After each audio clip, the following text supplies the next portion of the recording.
right, welcome to the world of Insoles. This is the Orange Juice Podcast brought to you by Orange Insoles. And today, Owen, who's my cohort, was not able to make it. So we've got Mallory, our producer, is popping in to fill in from the city of Chicago. Welcome, Mallory. Hi, happy to be here filling in for Owen, your co-host, not your cohort, but close Sorry. enough. What does a cohort even mean? I'm not even sure, but Group of people. Uh, oh, oh. Okay, it's thank okay. You're still learning the podcast stuff. you. One thing I'm learning about podcasts, which some of you know for 2025, that was my yearly goal is to listen to more podcasts. But what I didn't realize is that podcasts are released at the same date and time each week, and you want some consistency. And I think we failed there, but we're doing our best, right, Mallory? Our producer is like cracking the whip on us. So Yeah, I will say don't blame me, the producer. It's everyone else's scheduling conflicts. it is. But here we are today.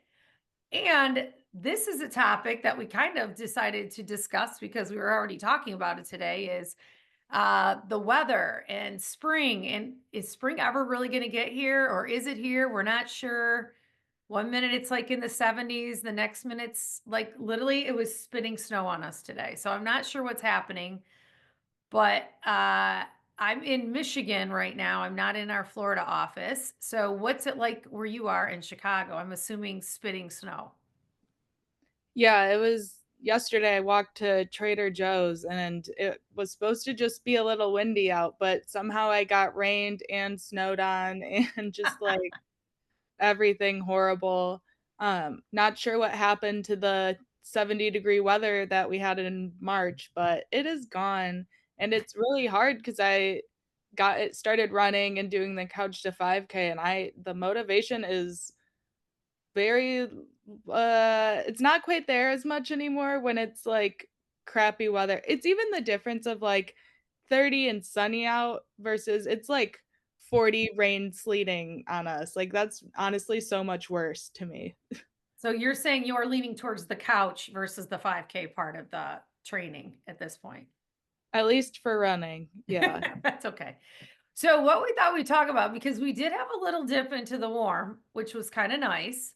I was in the southern office, so I got a few weeks of the warmth as well. And we were just talking about what are some activities that we're kind of putting in our agenda for the spring to get moving and, even trying something different. So, on that note, Mallory and I were talking about it. We thought, well, shoot, let's talk to the world of insoles world when it comes to get up, get moving. What activities are penciled in for the spring that you kind of were dipping your toe into and thinking about doing? So, is there anything in Chicago that you're like, shoot, when the weather breaks, I'm going to do this. Yeah, and a quick bonus plug for the rest of the episode too. Part of the joke in Chicago is like it'll be one nice day and we'll be like Chicago's like thawing and everybody will come out and be doing activities. Um and maybe when you take that one day and you go hard and you're like, I haven't, biked or ran or done whatever all winter, and you're like, I'm gonna go do a 20-mile bike ride, maybe not the best choice. So we're also going to talk about easing into some of these activities and maybe a little bit of injury prevention. But for me, I am excited to start biking. I really love the lakefront path, and it has been a while since I've been over there. So hoping to get some biking in and also get back on the running game. So one thing I was thinking about for biking, so if you're someone who doesn't own a bike, like, do you want to go spend $800 on a truck bike? Do you want to spend $1,200 on an e-bike? Like there's so many different things, but one thing that people have been talking about, and actually that's the way I actually got my first bike, which was a white 10 speed back in middle school, is my mom went to the local police station, have these auctions. So bikes that have been accumulated through the year, through the season, that type of thing, are at these auctions. And it's like you can grab a skateboard, which gets you out moving. You can grab a bike. They have all these kind of helmets, all of it. So just a suggestion, check out your local contact your local police department to see when their auction is coming, and that might be an opportunity to get yourself a pretty decent bike. I mean, obviously they're used, but sometimes you can really catch on to something good and they auction them off, and if nobody's there, you get a great price. I think I got mine for $10, which yes, I'm dating myself, but a friend of mine just got one for $60 and it's a really decent, like, looks like a mountain bike type thing. But so anyway, that's just a thought on that note.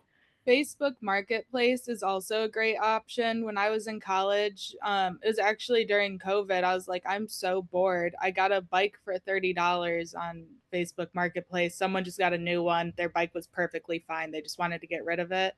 Um, and that worked great for the time being. And then also, I have the benefit of being in a city. I think in some college towns too, they have it, but we have the divvy bikes too that you can rent by the hour or mile or something like that. However, my warning is the electric divvy bikes are tempting. Check the price. It is so much more expensive than the regular bikes and like not worth it, especially when you're like me and I had the electric bike and I was with my partner and he had a normal bike and I was like, what's the point? We're going like the same speed anyway. So just a little warning.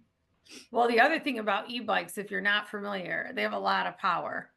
And if you're on a setting and you stop at a stop sign, which you do a lot in Chicago, right? You're stopping and going. And once you take off again, if you don't put that gear back to 0 or 1, your bike takes back off and jolts into the speed it was at.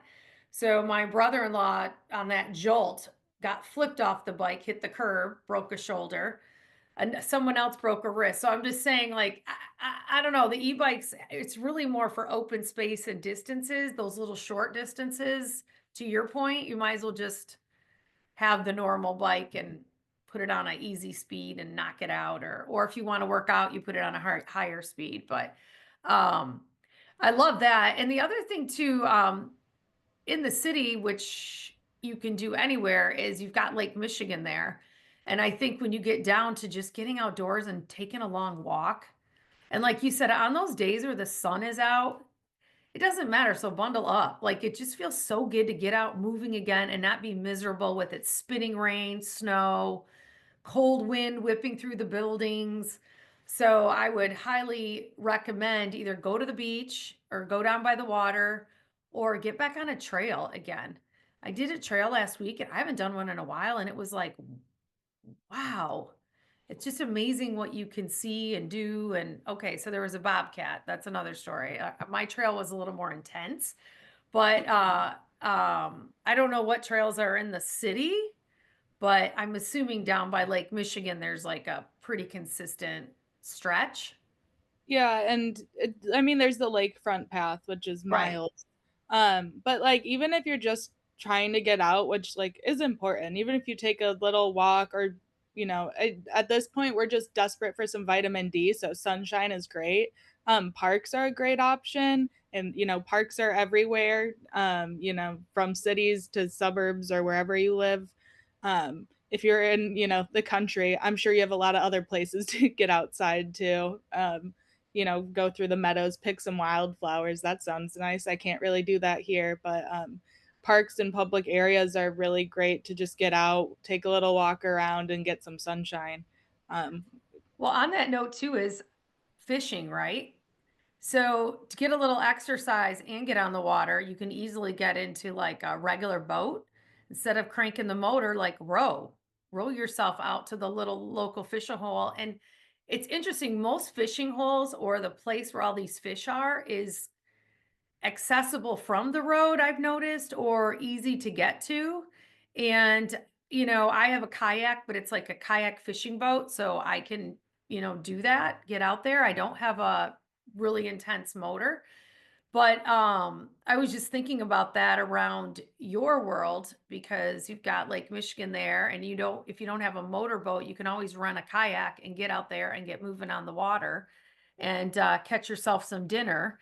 And then the other thing I was thinking about too is that sometimes some of us are competitive. I know I am. And I know Mallory and I share Aura rings now. So one of the things in there is like comparing activities. So when you get out and get moving, there's like a natural kind of reward to see these like numbers.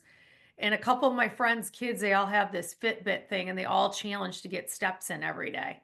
So when you're out there getting the steps in, getting active, getting moving, it might be a motivation as well as to maybe track it and set some It's goals. it's often referred to as gamifying your Oh, workouts. Or like like with the Aura Ring, your sleep score, like it's gamifying getting better sleep.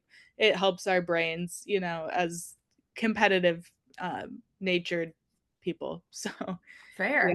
I Well, one definitely thing that you mentioned a minute ago though too is that we get out these bursts, right? I haven't rode my bike for a while. I'm going with my 20-mile run, or biking, or I'm gonna go run a 5-mile run again, which I tried that and hurt my knee, and here I struggle. So with that note, to your point, is easing into things. And I know in the spring we have our running store, and we have injury clinics on Wednesday night with doctors there for free for the community. And it's amazing how in the spring we pick up the pace so much in these four season states, because now people are out and about and they're going aggressive after whatever goal they want. And that's where the injuries are popping in. They're straining muscles, overdoing it, plantar fasciitis, hip pain, back pain, all those type of things can kick in. And I would just say be aware. And Mallory, we had that stretch video back a while ago. I say video podcast. I'd even say go listen to that one. I don't know how you feel, Mal, but I think that was such a good one to be preventative for injuries as you get out and get moving again. What's your thought around that?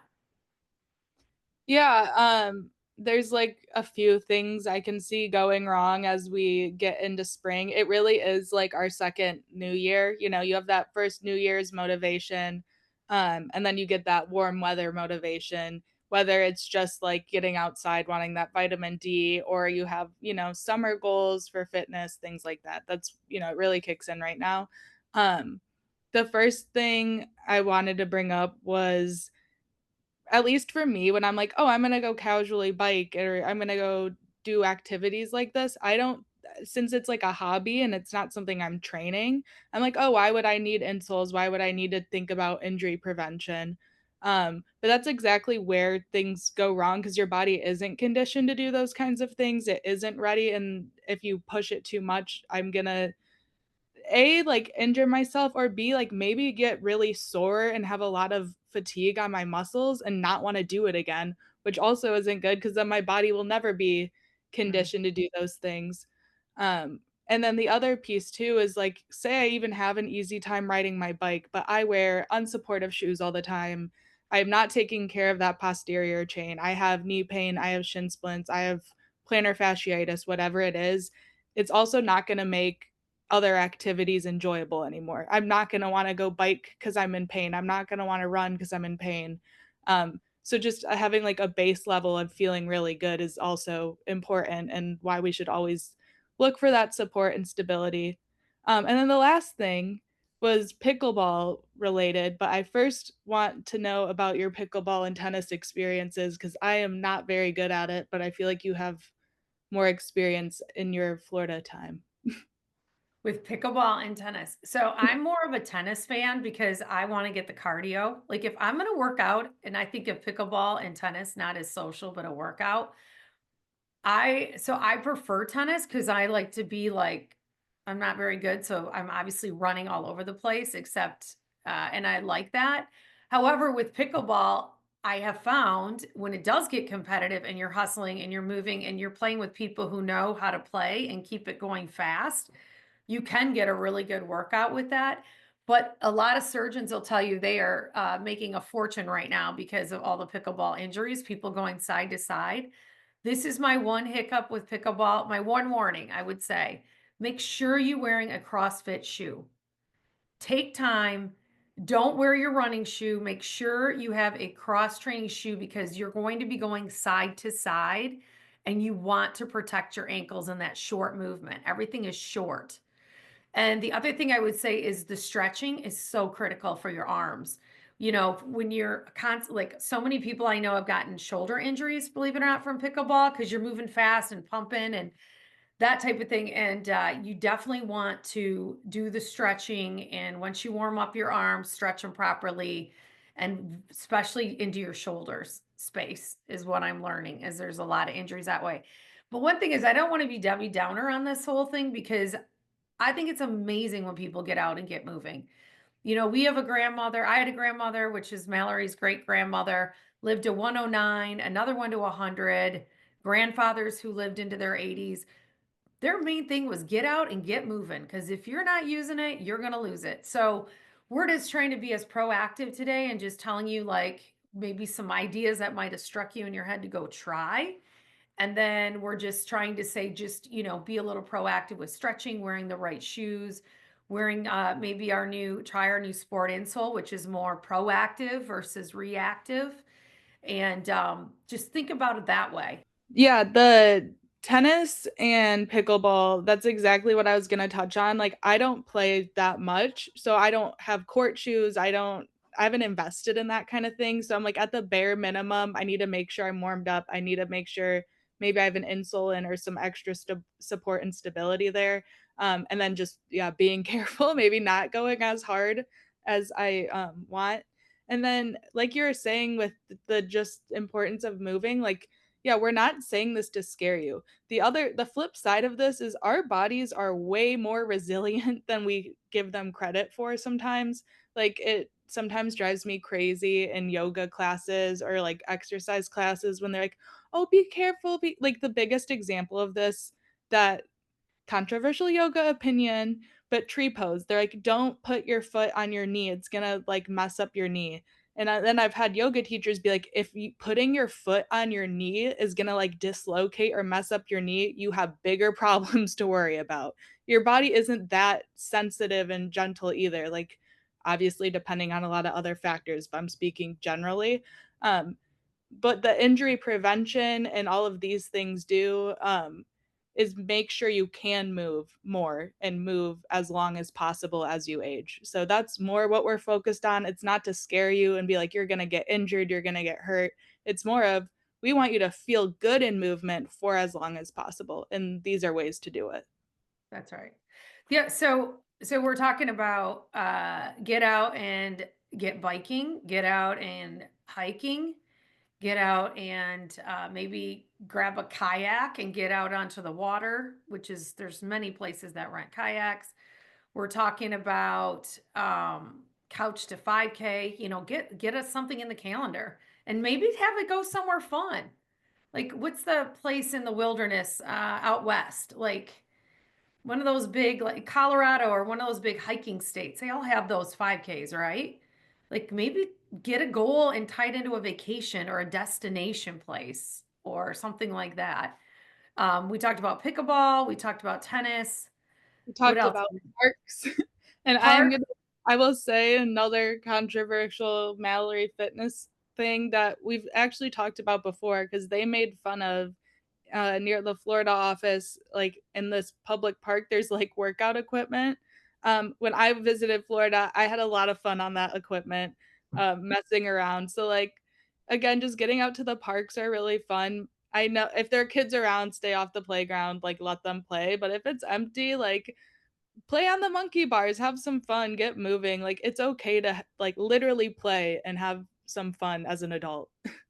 My thing is, I wish I knew how to do a pull up on the monkey bars, and you do the pull up. I cannot to this day uh do that. But the other thing you got me thinking about, what I love about summertime is some of these fitness centers open up their doors. They have like garage doors.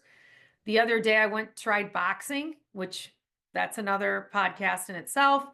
But we did it because Amelia Moore, who is promoting Orange Sport, she challenged me to go try boxing. So I did go in the ring.